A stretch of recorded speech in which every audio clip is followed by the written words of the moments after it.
Salam dan bahagia, saya Hutriana Kudi dengan NIM 20 208141 dari kelas A4 akan menjelaskan materi tentang marketing miopia dari Theodore Levitt.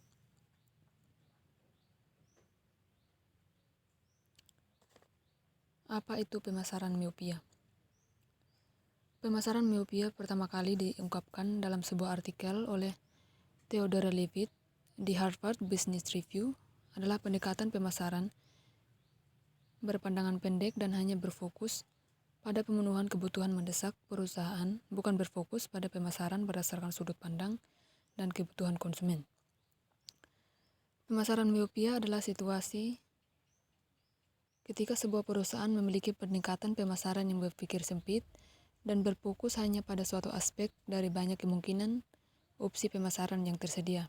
Misalnya, perusahaan hanya berkutat pada merek yang berfokus untuk pengembangan produk berkualitas tinggi, padahal basis pelanggan yang ada tidak terlalu peduli dengan kualitas dan atau mereka hanya tertarik pada harga yang ramah dompet. Kondisi ini adalah contoh klasik dari pemasaran miopia.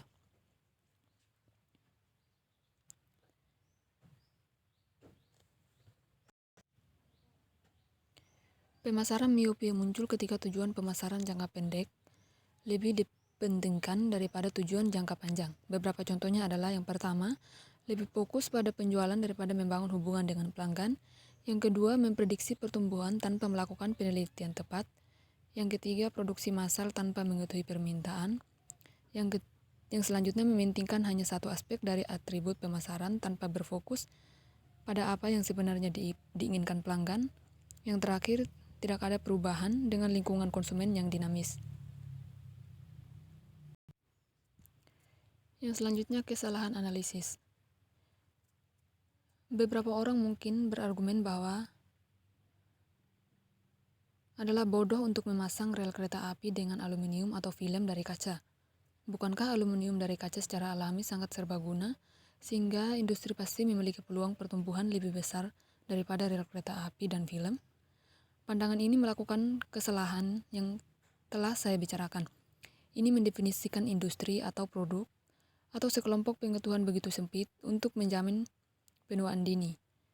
Ketika kita menyebut kereta api, kita harus memastikan bahwa yang kita maksud adalah transportasi. Sebagai transporter, perkeretaapian masih memiliki peluang pertumbuhan yang sangat besar. Mereka tidak terbatas pada bisnis perkeretaapian seperti itu, walaupun menurut saya transportasi kereta api berpotensi menjadi media transportasi yang jauh lebih kuat daripada yang diyakini secara umum. Apa yang tidak dimiliki oleh perusahaan kereta api bukanlah peluang, tetapi beberapa imajinasi dalam keberanian manajerial yang sama yang membuat mereka hebat.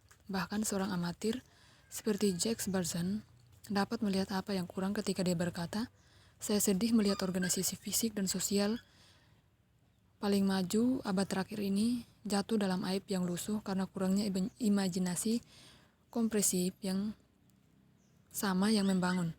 Yang kurang adalah keinginan perusahaan untuk bertahan dan memuaskan publik dengan daya cipta dan keterampilan."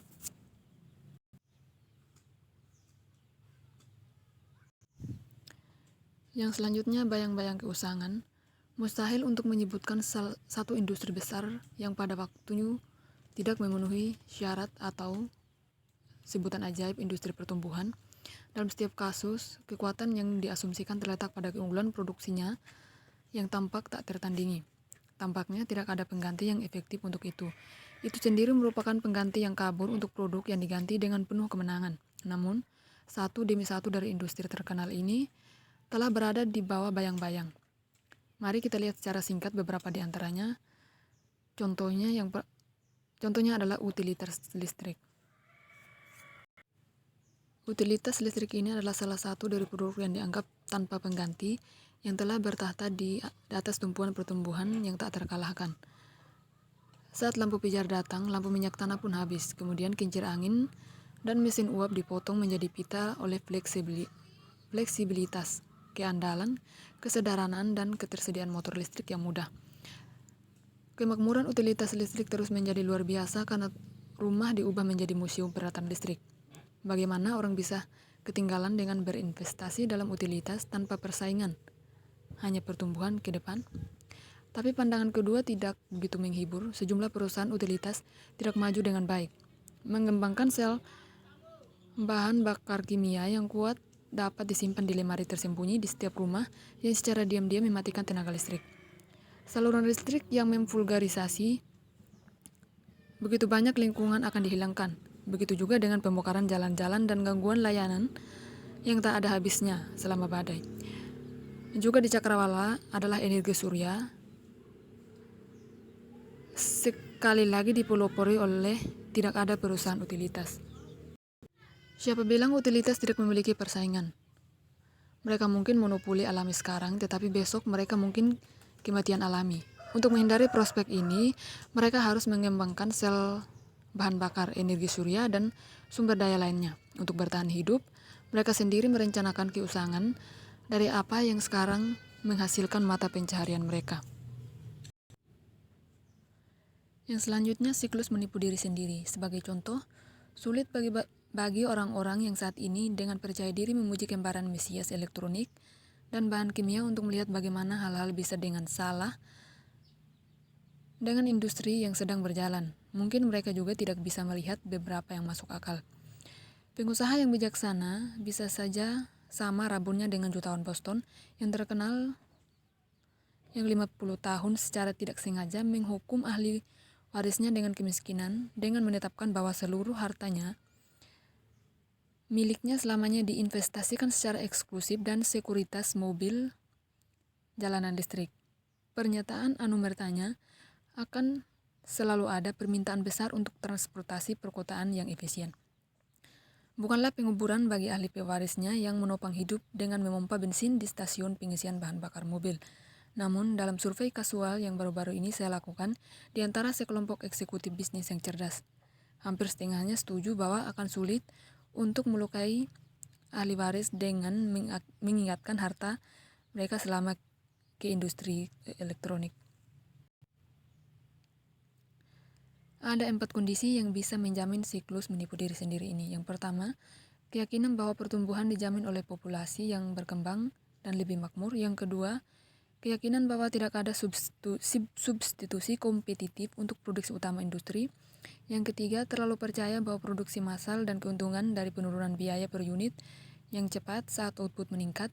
Yang keempat, keasikan dengan produk yang cocok untuk bereksperimen ilmiah yang dikendalikan dengan hati-hati, peningkatan dan pengurangan biaya produksi.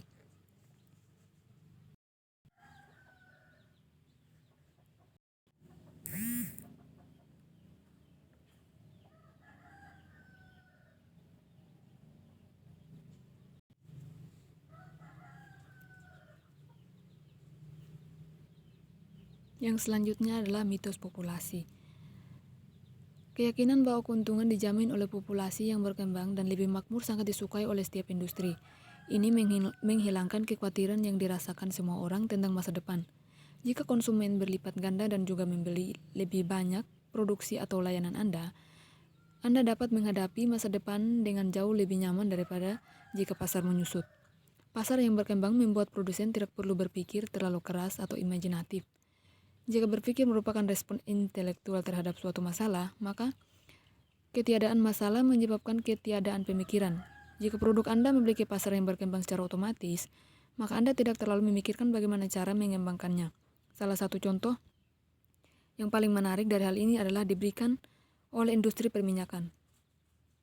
Mungkin industri pertumbuhan tertua kami, ia memiliki rekor yang patut ditiru, meskipun ada beberapa kekhawatiran saat ini tentang tingkat pertumbuhan. Industri itu sendiri cenderung optimis, tapi dipercaya dapat ditunjukkan bahwa ia sedang mengalami perubahan mendasar. Namun, tipikal ini tidak hanya berhenti menjadi industri yang berkembang, tetapi sebenarnya bisa menjadi industri yang menurun relatif terhadap bisnis lain, meskipun ada ketidaksadaran yang meluas tentang hal itu. Salah satu karakteristik industri ini dan industri lain yang sangat percaya pada konsekuensi menguntungkan diri dan populasi yang berkembang, sementara pada saat yang sama merupakan industri dengan produk generik yang tampaknya tidak memiliki pengganti yang kompetitif, adalah bahwa masing-masing perusahaan telah berusaha untuk mengalahkan pesaing dengan meningkatkan apa yang sudah mereka lakukan. Ini masuk akal, tentu saja, jika seseorang berasumsi bahwa penjualan terkait dengan rangkaian populasi negara, karena pelanggan dapat membandingkan produk hanya berdasarkan fitur per fitur. Misalnya sejak John D. Rockefeller mengirim lampu minyak tanah gratis ke Cina, industri minyak melakukan sesuatu yang sangat luar biasa untuk menciptakan permintaan akan produknya, bahkan dalam meningkatkan produk. Itu tidak menghujani dirinya sendiri dengan keunggulan. Peningkatan tunggal besar yaitu pengembangan timbal tetrail